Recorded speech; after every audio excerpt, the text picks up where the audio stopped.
ఏపీలో స్థానిక పోరుకు కమలదళం సమాయత్తమవుతోంది. అసెంబ్లీ ఎన్నికల విజయమే స్ఫూర్తిగా లోకల్ బాడీ ఎలక్షన్స్ లోనూ సత్తా చూపించాలని గట్టి పట్టుదలగా కనిపిస్తోంది.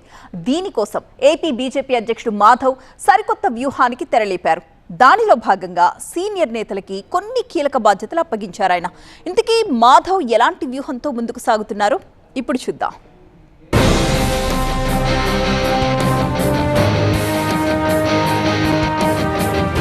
ఏపీలో త్వరలో జరగనున్న స్థానిక సంస్థల ఎన్నికలను బీజేపీ అత్యంత ప్రతిష్టాత్మకంగా తీసుకుంది. స్థానిక సమరానికి కాషాయ పార్టీ సన్నాహాలను ముమ్మరం చేసింది. స్థానిక ఎన్నికల్లో సత్తా చాటేందుకు ఏపీ బీజేపీ అధ్యక్షుడు మాధవ్ సరికొత్త వ్యూహాన్ని సిద్ధం చేశారట. దానిలో భాగంగా పార్టీని గ్రామస్థాయి వరకు బలోపేతం చేయనున్నారు. దీంతో పాటు ఎన్నికల నిర్వహణ, సమన్వయం, వ్యూహరచన కోసం ప్రత్యేక కమిటీని మాధవ్ ఏర్పాటు చేశారు.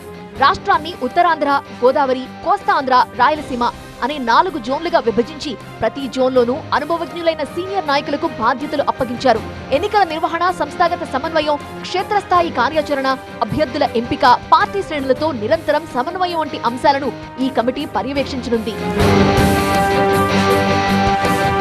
ఈ కమిటీలో సభ్యులుగా మంత్రి సత్యకుమార్, రాష్ట్ర ప్రధాన కార్యదర్శి రమేష్ నాయుడు, ఎమ్మెల్యే ఈశ్వర్రావు, పార్టీ రాష్ట్ర ఉపాధ్యక్షుడు అడారి ఆనంద్ కుమార్, ఎమ్మెల్సీ సోము వీర్రాజు, రాష్ట్ర ఉపాధ్యక్షుడు Seetharamanjaneya Chowdary, RTC regional chairman Suresh Reddy, party అధికార ప్రతినిధి వల్లూరు జయప్రకాష్ నారాయణ, ఎమ్మెల్యేలు ఆదినారాయణ రెడ్డి, పార్థసారథి ఉన్నారు. స్థానిక సంస్థల ఎన్నికల్లో పార్టీని విజయ తీరాలకు చేర్చే లక్ష్యంతో ఈ కమిటీ పనిచేస్తోంది అంటున్నారు మాధవ్.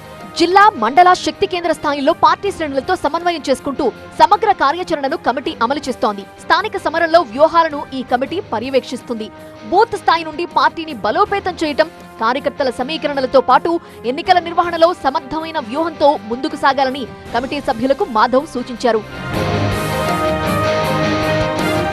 పంచాయతీ, మున్సిపల్ స్థాయిలో పార్టీ పట్టును నిరూపించుకునేందుకు ఇదే సరైన సమయం అని భావిస్తోంది కమలనాథుల జట్టు.